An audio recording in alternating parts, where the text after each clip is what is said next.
long time since we've done any kind of DIY lighting, and smart lights have gotten really good and more affordable. And in the past, we've used standard bulbs, daylight, tungsten to get different looks. We've even painted bulbs to get around using gels. But now you have all these app-connected lights that can do any color and are fully dimmable. So when Govee reached out to partner and offered to send us a bunch of stuff to test out, I figured it was the perfect time to revisit DIY lighting with these smart lights. So every bit of lighting that you're gonna see in this episode, other than the key from this softbox right now, is done entirely with Govee smart lights. So we went into storage to get our old clamp lights and this DIY light bar build that we made over a decade ago, but now we're using those with these new Govee lights to test in outdoor and indoor horror style scenes. But let's start with outside. First thing was the house lights, and this takes me right to what I love most about this process and will change how I shoot film Riot when we're in spaces that we control like our homes. And that is to leverage these types of lights to build the environment, then utilize other fixtures to shape the rest. For this moment specifically, I had these Govee permanent outdoor lights prism. We had two options that we could have gone with, but these are great because they have these three independently controlled color zones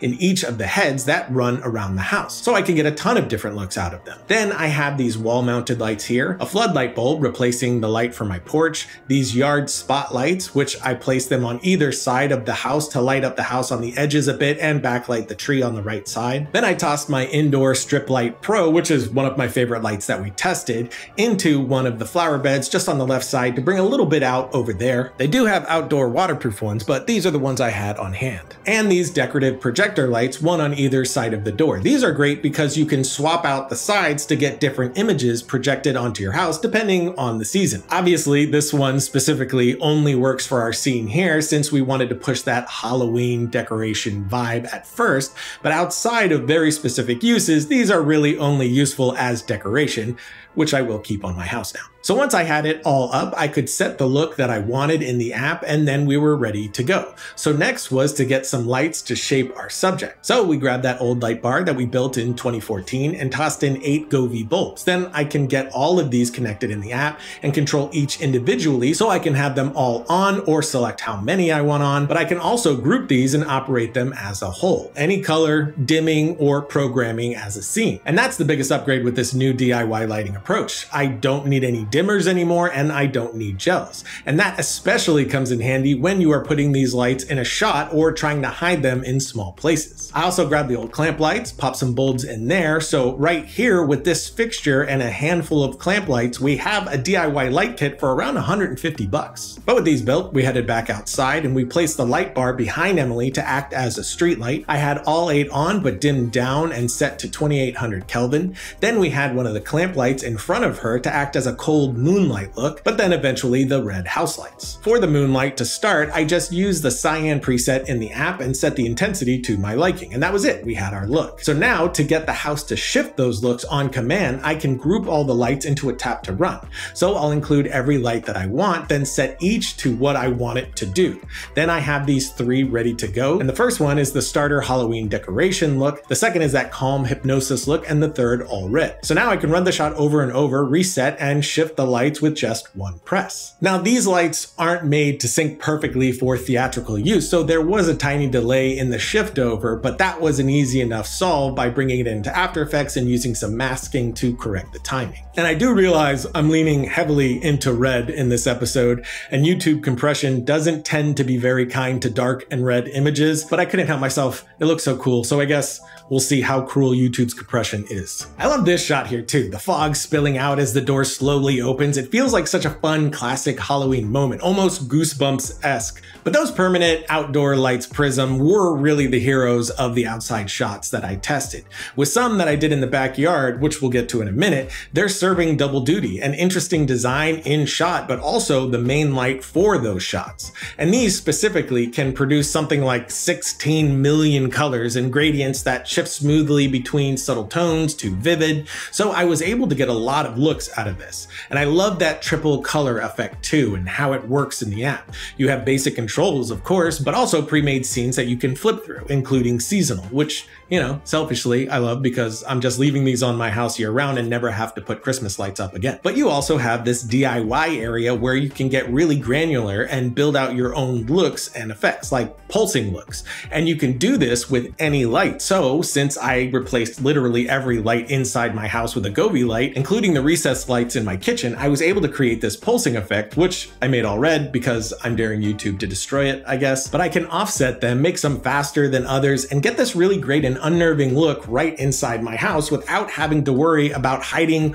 or even running new lights to do it. This is just all built-in lights and that one indoor strip light pro, which I had laying on the ground here. This light strip is a really interesting one for me too. It's super soft and 16 feet long, so I can hide this in all kinds of places, like letting it run down my stairs as a bit of fill for a lights off type moment. And what's cool about this is you have zones, these sections that you can choose to have on or off. So instead of having the entire light on, I can have every other zone on to get a better look for this moment. Then of course, dim it all the way down, dim my stairs lights behind her to get a low yellowish tint. And again, just kick on a few lights throughout the house at a cyan as well, and there you go. Or we could just lay it right on the floor for another surreal sort of look, letting my actress just walk over it. So we're getting this long flow of underlight. Or we could even tape it to the ceiling to get an overhead ambience or even key. And again, this is 16 feet long, so I'm getting this large area of light to use as a key or ambience. So I took this out into my backyard to test some looks there. And again, back here, the main meal are my permanent outdoor lights prism. So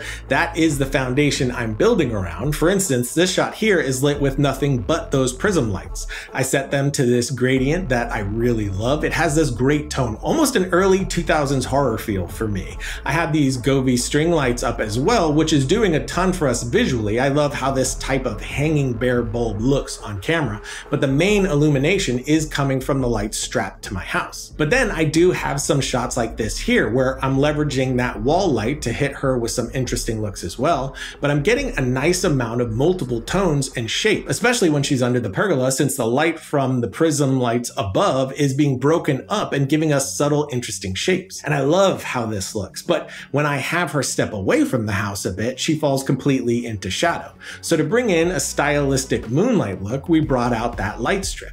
Now, if I were doing this for real, I would set this across a few stands. That way it would stay really mobile and flexible. But for this test, I just had two people holding it out to get our coverage across the entire back area. And I love the color that I'm getting here. We have a nice top light coming from the prism, which is being broken up by the pergola, some nice contrasting warm light filling her right side from that wall light, and those practical string lights in frame. And then the light strip that's giving us this great cyan. So as she gets up and moves forward, she's stepping into that greenish cyanish key from the strip light, which feels even more early 2000s horror to me than the other shot. And it sort of feels like a pool light, which we found that if we moved the light strip around a little bit, it did give us that pool light vibe. Or we could take the light strip and summon the Dark Lord.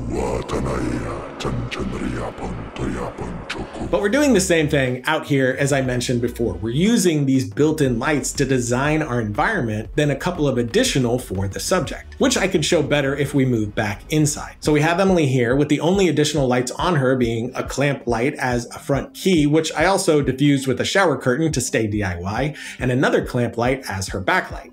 The rest is all from the built-in lighting that I can control right from my phone. So I can build up the scene here with the key, the backlight, then built-in house lights. And now it's very easy to shift my look just by adjusting the light intensity or color. I could shift to strong colors like blues, reds, or purples, or go with more subtle, cooler background or warmer. And same with a shot like this, all set up in the same way, but I have the hall back there as well. So I can use my overhead kitchen lights to create a soft ambience, then some depth and interest in the hall, shifting through whatever color I want. Or again, go very stylized overall and build out a very blue scene throughout the entire space very easily, while getting some points of color contrast in there too. And I love this. Obviously, I won't abandon proper film lights, but this is absolutely going to change how I light general scenes like we do on Film Riot. The idea of leveraging these types of lights to build out the environment and then supplementing that with film lights is very attractive to me, because when you have a tiny crew and not a lot of time, being able to pull out my phone phone and adjust every light in the entire space inside one app was incredibly helpful. But even more so if you're just starting out, a young filmmaker, or just don't have the budget to spend $500 on a single light,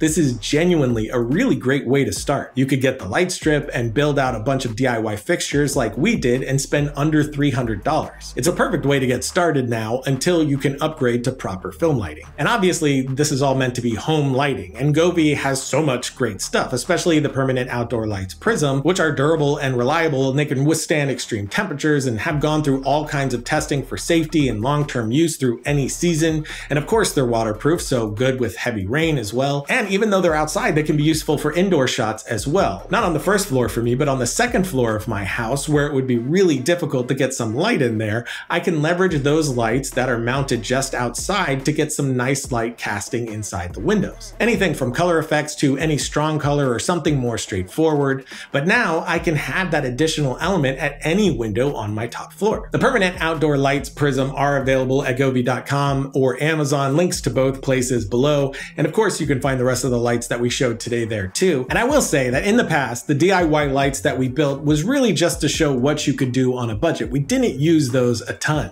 but with these smart lights, I do actually see me leveraging some of these for our actual productions. But what do you think? Is this DIY only to you, or do you see yourself grabbing a few of your own? Let us know in the comments below. And as always, if you dug the episode, do us a favor, like, subscribe, and hit the bell to be notified when we put up more content. And until next time, don't forget to write, shoot, edit, repeat. Our little